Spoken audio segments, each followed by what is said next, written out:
Uau, vocês nem sabem. Outro dia apareceu um cara querendo trocar memória porque precisava de mais espaço no HD, achando que memória era HD, que guardava a musiquinha.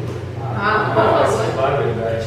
Tem pessoa que acha que informática é uma coisa complexa, né? Não imagina que seja tão simples assim. Pois é, fica mais fácil para quem estuda, né? Não, olha só, gente, é simples como uma conversa de boteco. Já sei! Videoaula do Boteco! Anatomia da placa-mãe. Hoje vocês vão conhecer um pouco mais sobre uma placa-mãe. Nós temos aqui o soquete do processador. Ao lado nós temos bancos de memória. 2 bancos de memória, como vocês podem ver. Nós temos também um conector de alimentação, onde pluga-se a fonte. Temos os conectores IDE, temos os conectores SATA, a bateria, temos aqui uma VGA, soquete VGA, com uma tecnologia PCI. Nós temos outros soquetes PCI também. Temos também aqui a ponte norte e a ponte sul. Aqui vocês podem ver que nós temos as saídas on-board, onde se pluga mouse, teclado, vídeo. Nós temos aqui uma saída macho, nós temos também uma saída fêmea para impressora, rede, USB, saídas de áudio e entradas de áudio, no caso, o microfone. Pessoal, vamos falar sobre eletricidade, o principal componente para o funcionamento de um computador. Eletricidade é um fenômeno físico associado a cargas elétricas ou estáticas em movimento. Ela pode fluir por meio de um condutor, como por exemplo um fio elétrico. Ela que alimenta todos os componentes de um computador. A diferença sobre a eletricidade, ela é composta de 2 tipos: eletricidade dinâmica e eletricidade estática. Eu vou falar um pouco sobre a eletricidade dinâmica. É aquela que é composta onde os elétrons e os íons estão em movimento. E sobre essa forma, ela é usada para alimentar equipamentos elétricos e eletromecânicos.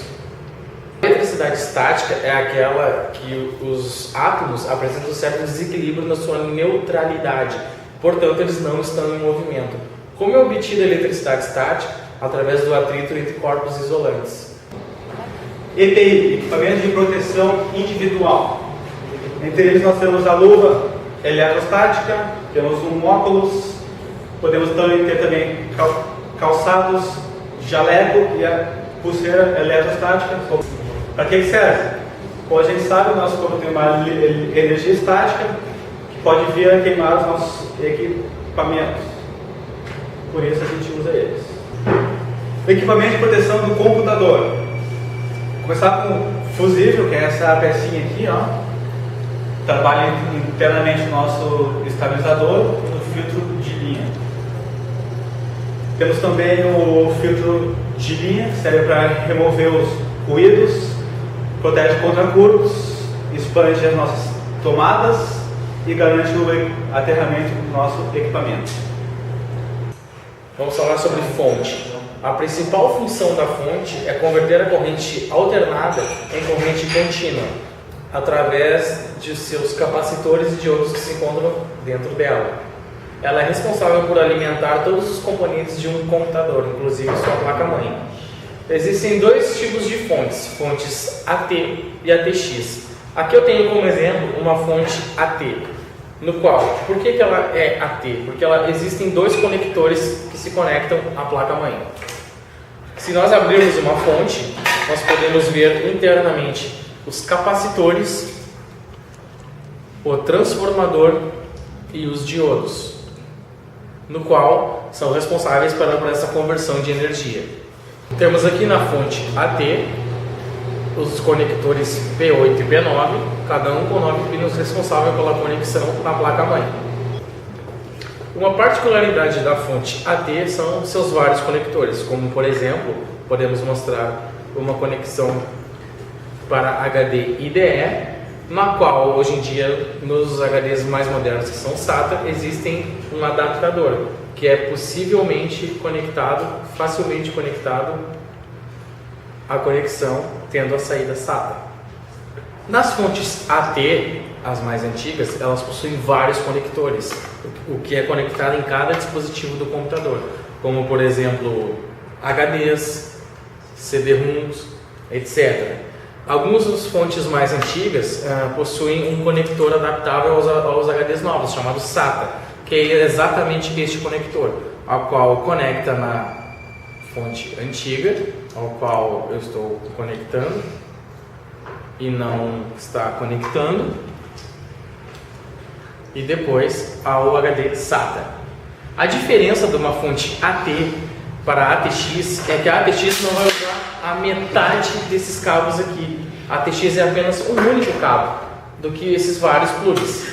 Dois tipos de fontes chaveadas, ao qual elas têm alta frequência, componentes menores. A facilidade, elas esquentam menos e têm uma maior eficácia. Já as fontes lineares, elas têm baixa frequência, portanto, seus componentes são maiores, eles usam uma maior potência e perdem totalmente a sua eficácia. Há uma diferença básica entre fonte AT e ATX, é que a AT, o botão Power, ele é ligado direto na fonte. E na fonte ATX, o botão Power não é ligado direto na fonte. O Power é ligado diretamente à placa-mãe através do chamado Power Switch. O que é o Power Switch? É o que possibilita o desligamento do seu computador sem a necessidade de apertar o botão Power, através de software. Um fator importante sobre as fontes é o chamado PFC, que é o fator de correção de potência de uma fonte. A sua função básica é reduzir as perdas de energia nas fontes, aumentando a sua eficiência e reduzindo a necessidade de refrigeração, porque a fonte também é responsável pela refrigeração dela e do computador. As principais diferenças entre o PFC, as fontes podem não ter PFC ou ter PFC ativo ou passivo. A fonte sem PFC, ela tem uma eficiência reduzida de 50% a 60%. Então ela tem uma perda de energia de 40% a 50%, ou seja, ela não é nada eficaz. Já a fonte com PFC passivo, ela tem uma eficiência aumentada de 70% a 80% e tem uma perda de energia de 20% a 30%, que já é uma consideravelmente boa. E as fontes de PFC ativo, elas têm uma eficiência de 95% a 99%. Portanto, a sua perda de energia é apenas de 1% a 5%. Seria o ideal também que ajuda na refrigeração de um computador. Ou seja, por exemplo, fontes ATX foram reduzidas a um único cabo, o que auxilia muito na sua eficiência, praticidade e refrigeração do computador. Falando sobre fontes ainda, qual seria a fonte ideal para o computador? Aquela que fica adequada aos seus componentes, ou seja, ao consumo de cada componente do computador. Para isso é feito um cálculo de consumo, ao qual a fonte ela tem que ser sempre com uma potência maior do que o computador consome. Para saber qual a fonte ideal para o seu computador, ela tem que suprir todos os gastos que seu computador tem.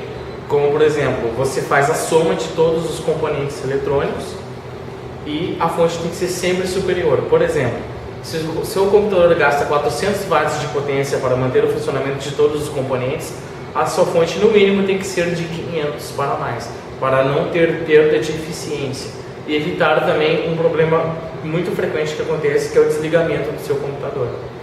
O processador possui um cooler e um dissipador térmico somente para ele, porque ele pode superaquecer e queimar. Hoje, os principais fabricantes de processadores são a Intel e a AMD.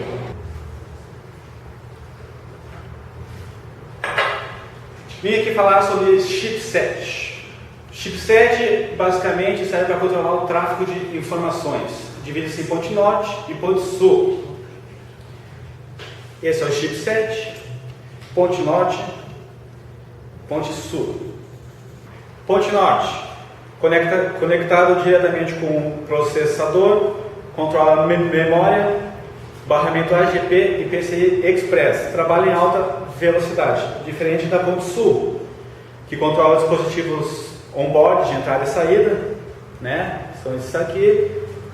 Também controla dispositivo como HD, USB, dispositivo de rede, e age em baixa velocidade. Vamos falar um pouquinho sobre os fabricantes. Temos a VIA, ATI, SIS e Intel. Detalhe, nunca use SIS. O chipset ponte norte vem com dissipador térmico.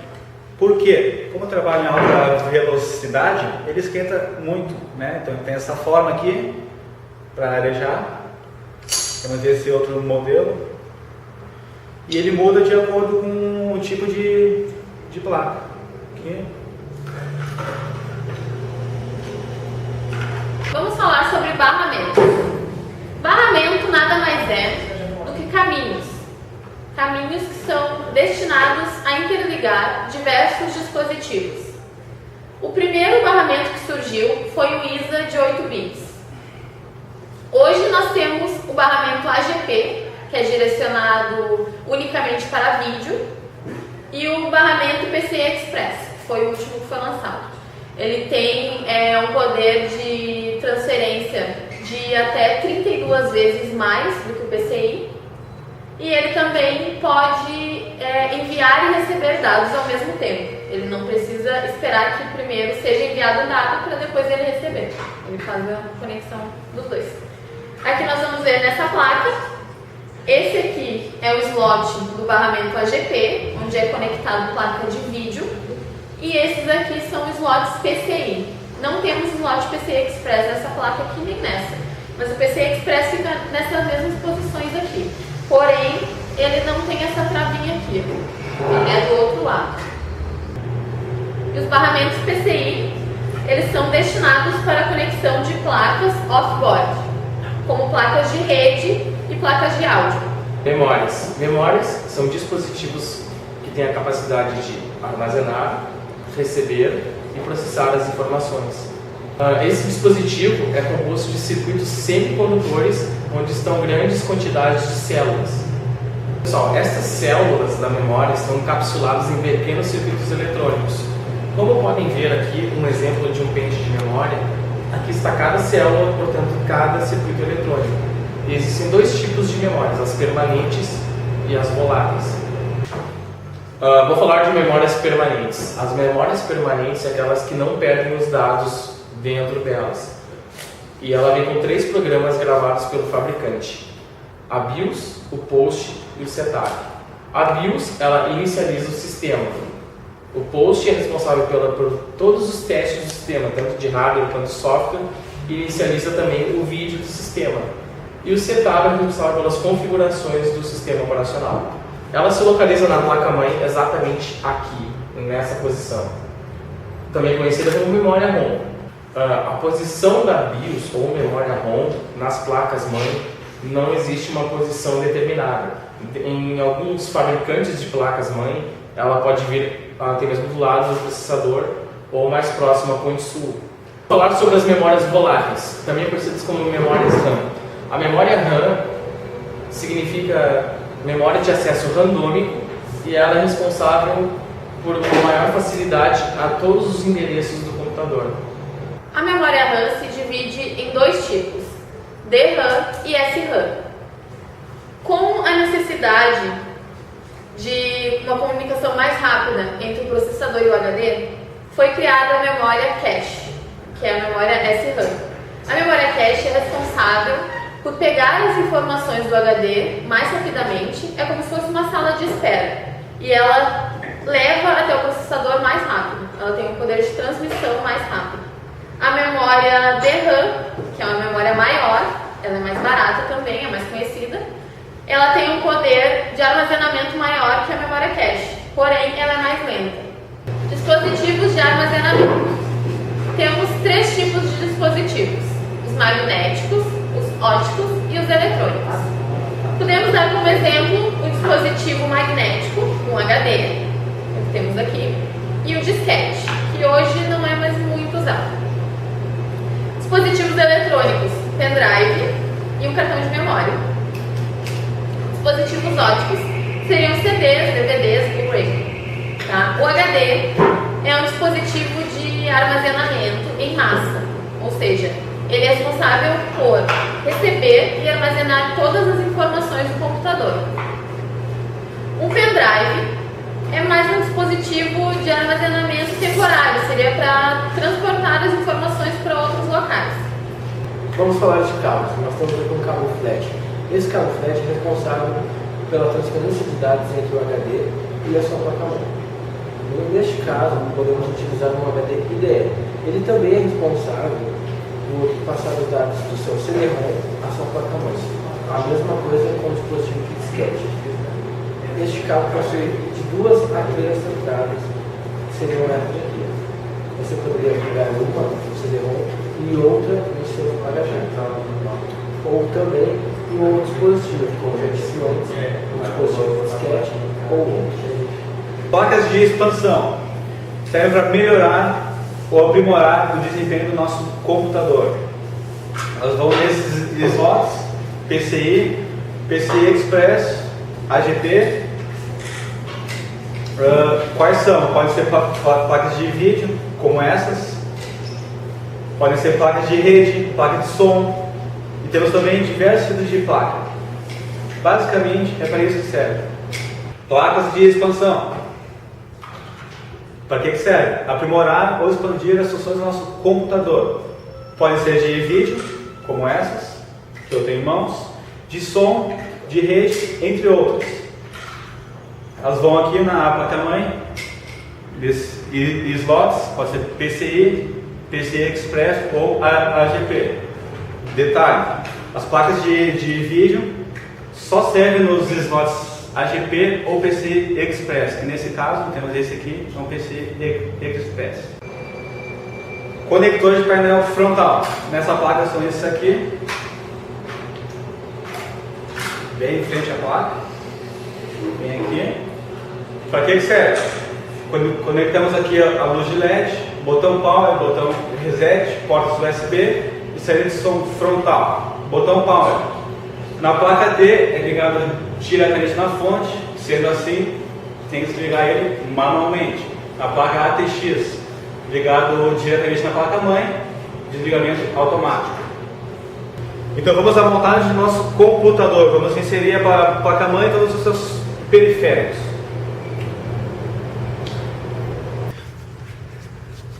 Vamos inserir a nossa placa-mãe no gabinete, que nesse caso é um gabinete ATX.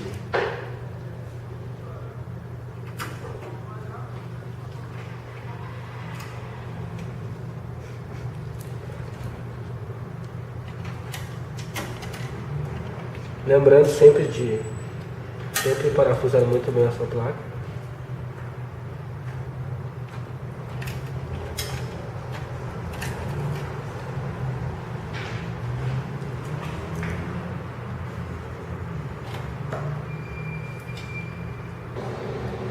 Vamos encaixar o processador, que nesse caso a gente já botou a pasta térmica. Agora o dissipador com o cooler para refrigerar o nosso processador. Ali conectando o cabo de alimentação do cooler, CPU fan. Vamos inserir as nossas memórias no computador.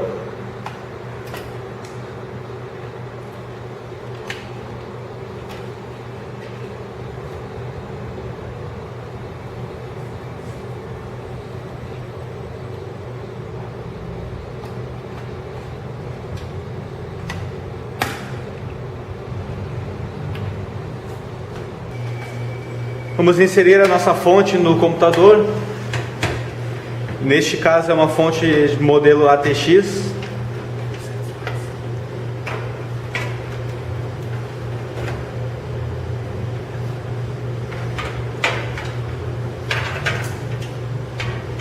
Podemos perceber aqui apenas um conector.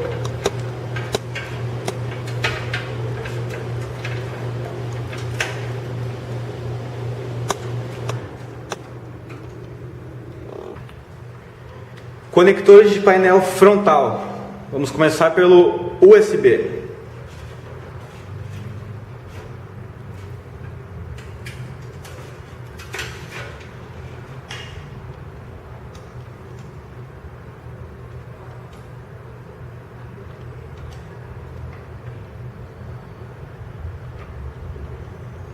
Nesse caso temos duas entradas USB frontal.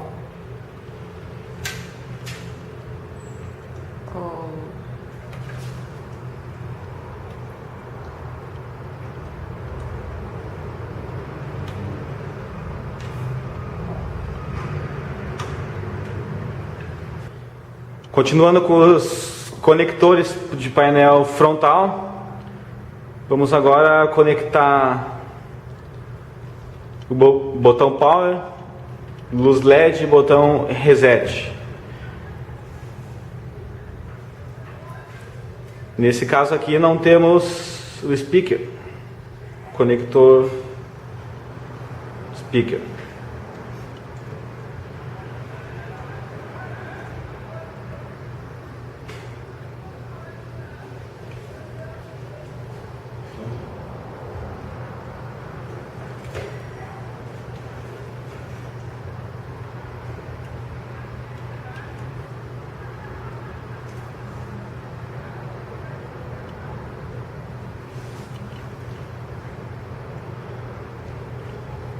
Lembrando que tem que ter muito cuidado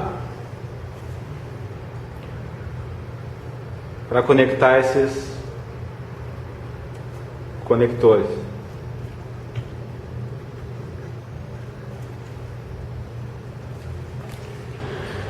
Vamos agora instalar o nosso leitor de CD e DVD, um dos nossos periféricos.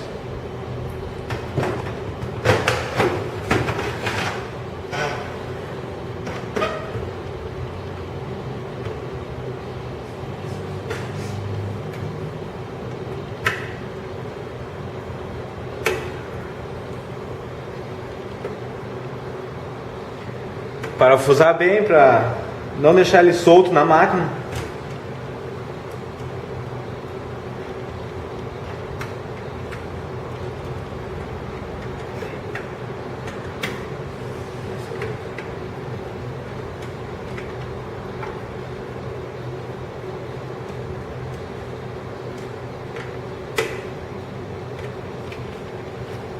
Instalar o nosso HD, neste caso um HD IDE.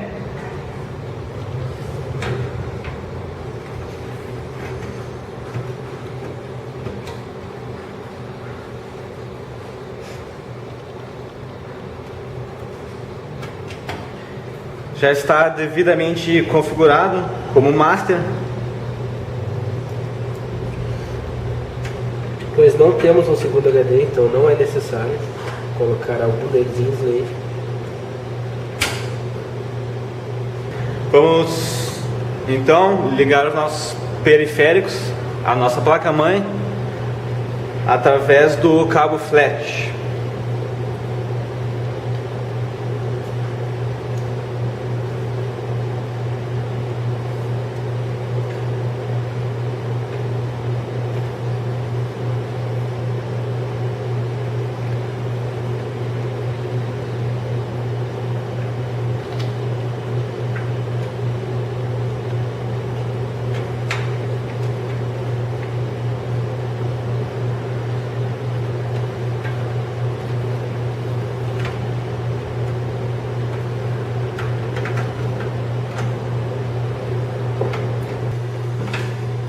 Vamos então alimentar a nossa máquina. Conector P1 na placa-mãe e conectores Molex no nosso HD e no nosso periférico de CD e DVD.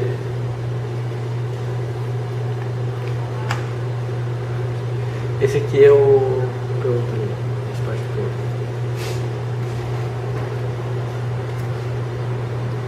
Foi? Vamos fechar a nossa máquina.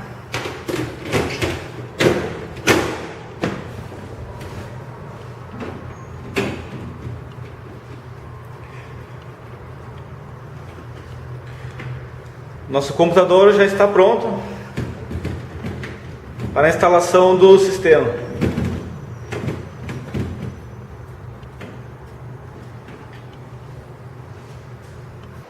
Logo ao iniciar o computador, pressionando Delete, é possível entrar nas configurações da setup. Logo vemos diversas opções, como por exemplo Standard CMOS Factors. Nesta opção nós podemos configurar hora e data e os canais IDE. Lembrando que nós podemos visualizar o nosso drive de CD ou, no caso, 2 HDs que nós temos. Existe também o Drive A, utilizado para disquetes. Nós podemos habilitar ou desabilitar esse drive. Nós temos logo abaixo Advanced BIOS Factors. Aqui nós podemos configurar qual será o primeiro dispositivo de boot, como por exemplo um drive de disquete, o HD, o CD-ROM ou até mesmo algumas das entradas USBs. Nós podemos configurar também a segunda e a terceira. Aliás, falei errado. Nós podemos configurar também o segundo e o terceiro dispositivo de boot. Nós temos Integrate Peripherals. Aqui nós podemos configurar tudo que o sistema não foi capaz de localizar sozinho, como por exemplo uma placa de vídeo ou até mesmo um HD SATA. Nós temos aqui como exemplo um teclado USB, qual pode não ser detectado pelo próprio sistema, assim como um mouse USB. Logo abaixo nós temos Power Manager Setup. Logo abaixo nós temos Power Manager Setup. Aqui nós conseguimos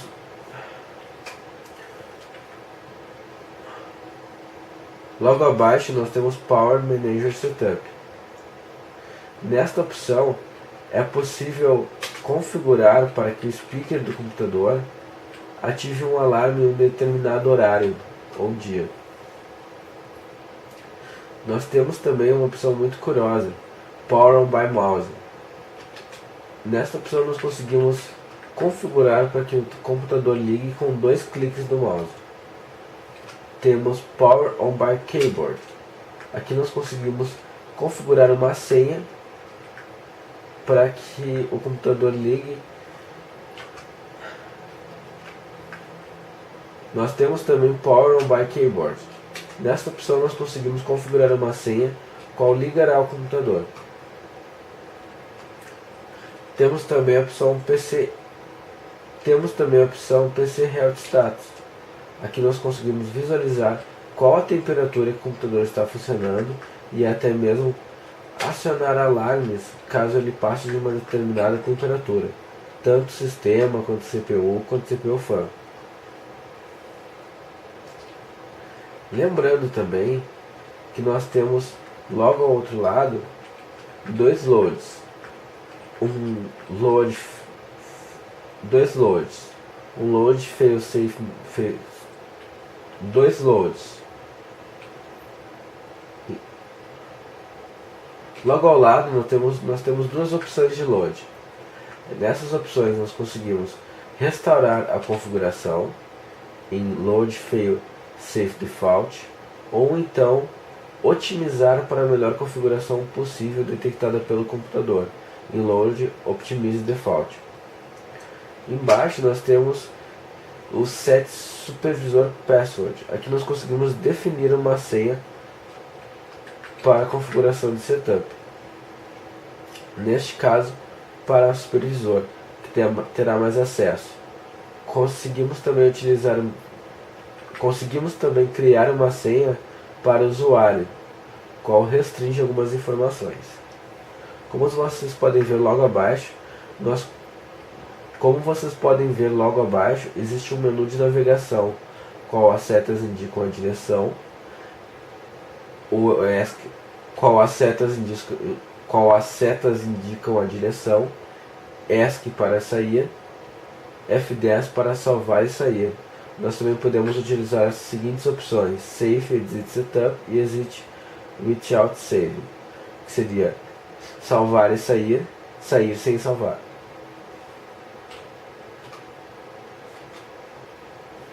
Instalando o sistema operacional Windows XP. Logo ao iniciar,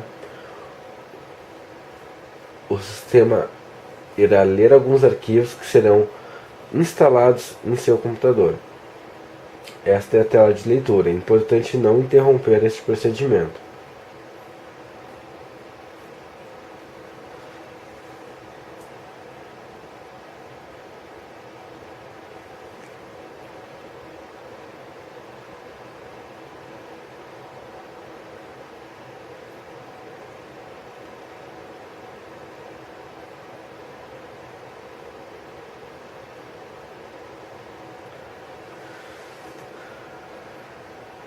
Nesta tela, nós podemos identificar o que nós gostaríamos de fazer, reparar o sistema, ou continuar uma instalação, ou simplesmente cancelar a instalação. Apertando R, nós temos a opção de reparar. Neste caso, vamos apertar Enter para continuar a instalação.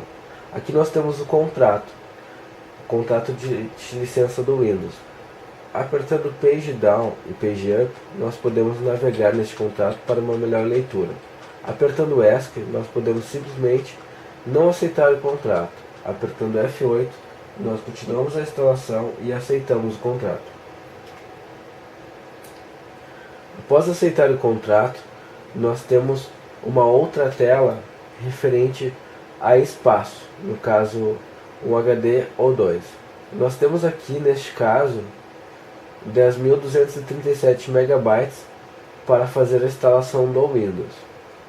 Apertando C, nós podemos particionar esses megabytes. Vamos pôr aqui, por exemplo, 5.000. Note que agora nós temos uma unidade C de 4.997 MB e uma unidade que não está sendo usada de 500, e uma unidade que não está sendo usada de 5.240 MB. Nós podemos criar novamente uma outra unidade com esse valor que sobrou. Sobrar 8 MB reservado ao sistema. Nós podemos também simplesmente deletar essas unidades apertando D, posteriormente L. Faremos isso em ambas. Podemos usar simplesmente o tamanho e o espaço que consta em uma única unidade, da mesma forma, porém sem dividir. Apertando Enter, nós continuaremos a instalação. Nós temos diversas opções para a instalação, ou como você quiser chamar, formatação, como NTFS, PATA, NTFS e FAT. Neste caso, vamos utilizar o NTFS File System.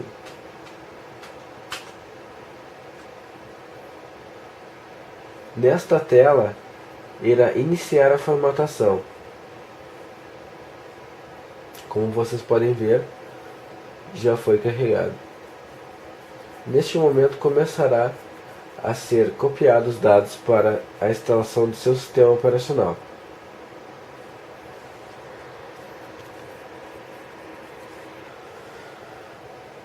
Nesta janela, nós podemos configurar o nosso teclado, clicando em Detalhe.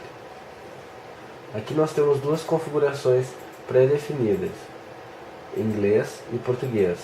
Português dentro dos padrões das regras de ABNT.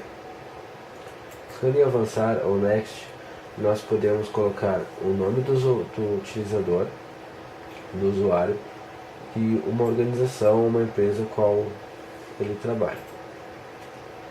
Logo após, pede uma chave de produto. Nós já temos uma pré-definida aqui. Assim que você compra o sistema operacional, você recebe essa chave. Na próxima janela, nós podemos escolher o nome do computador e uma senha para ter acesso.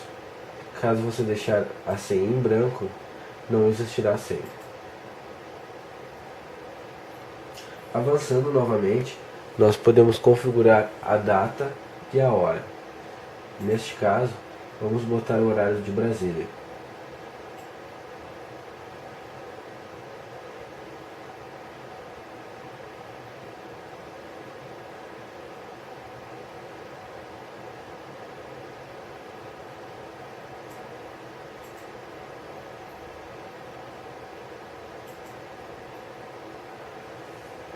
Após clicar em avançar, voltaremos à tela de instalação anterior.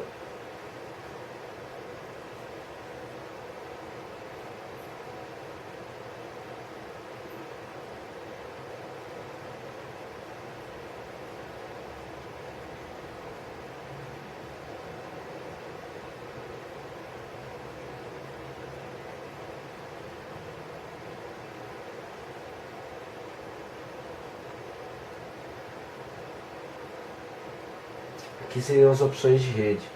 podemos utilizar as opções típicas do sistema, as configurações padrões.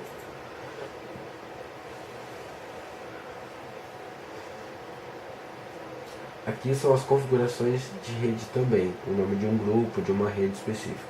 Podemos também utilizar as configurações padrões.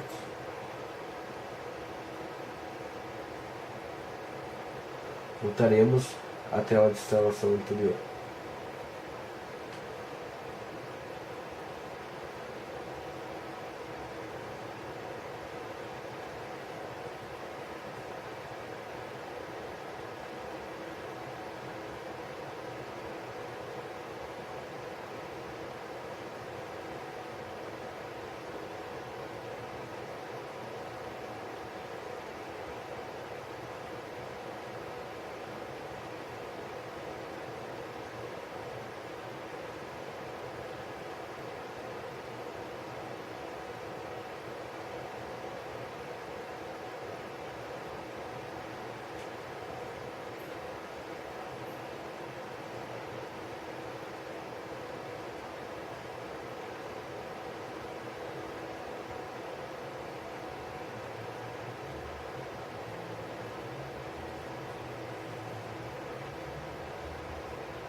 Automaticamente, o nosso sistema operacional já identificará qual a melhor configuração gráfica para ser usada.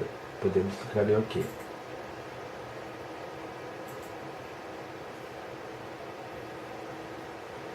Ele irá reiniciar.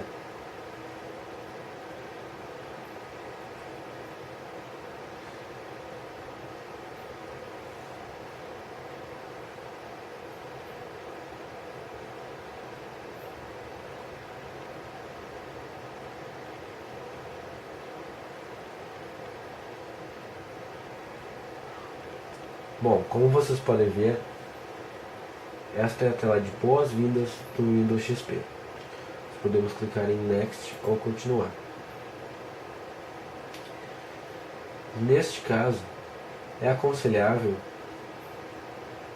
que aceite a proteção, pois com isso já fará atualizações automáticas e configurar o antivírus caso você tenha.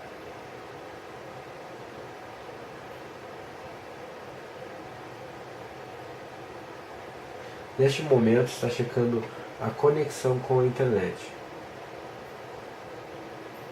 Podemos manter as configurações padrões.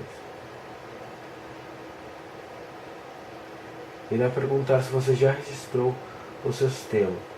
Neste caso, como é uma virtualização, não vamos registrar.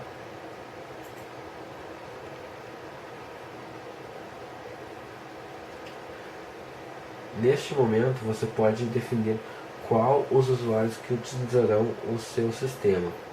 Vamos, por exemplo, colocar nomes simples, como Willy, Wiki. Neste caso teremos 2 usuários, podemos deixar apenas um ou então por até 5 usuários. Vamos manter o Wiki. Agradecimentos. Então, enfim, o Windows será iniciado.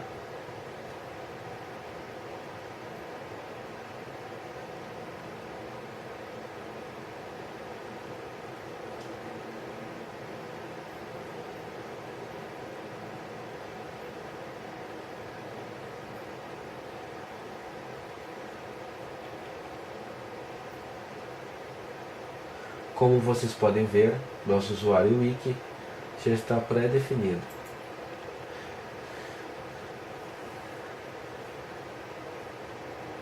Neste caso, não necessitaremos configurar drivers, mas em alguns casos, como uma formatação de verdade, ou até mesmo um reparo ao seu computador, é necessário ativar os drivers.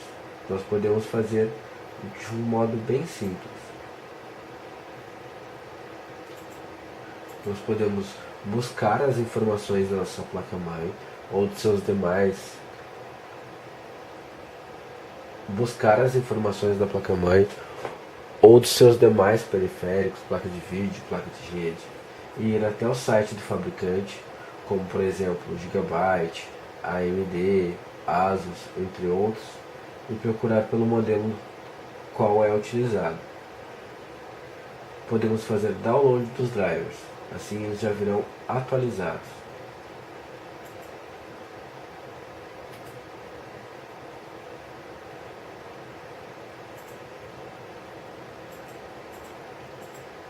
Após fazer o download, nós podemos fazer o seguinte: vir em iniciar, meu computador, propriedades, hardware, e clicar em Advanced Manager, gerenciador de dispositivos. Aqui é muito simples, basta apenas clicar com o botão direito sobre o que nós queremos atualizar ou simplesmente o que queremos instalar. Neste caso nós temos dois outros devices, inclusive uma vídeo controller, uma VGA.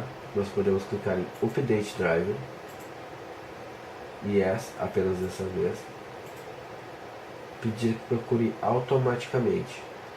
Caso você já tenha feito o download e descompactado o arquivo, é bem provável que este sistema localizará automaticamente os drivers. Nós podemos também fazer uma instalação manual. Ou também é possível localizar em um lugar específico, do mesmo modo, porém simplificando, colocando em um lugar específico. Abrirá uma tela de busca de navegação, onde você escolherá onde procurará os seus drivers dentro do seu computador, numa pasta downloads ou em algum outro lugar que você tenha salvo. Espero que você tenha compreendido o quanto é simples instalar um sistema operacional e configurá-lo. Não, porque ele é professor, cara, é muito engraçado. Ele fica falando de sete. Ele fala assim, ó. Cara, é muito idiota. Sério, é muito idiota. É, parece que vale a verdade. Ah, olha só, galera, já é tarde, eu acho que eu vou indo. Beleza? Então, legal. Show de bola? Boa, Então, né? Show de bola. Valeu. Falou aí. Falou, até a próxima aí. Até a próxima. Falou aí, meu. Garçom!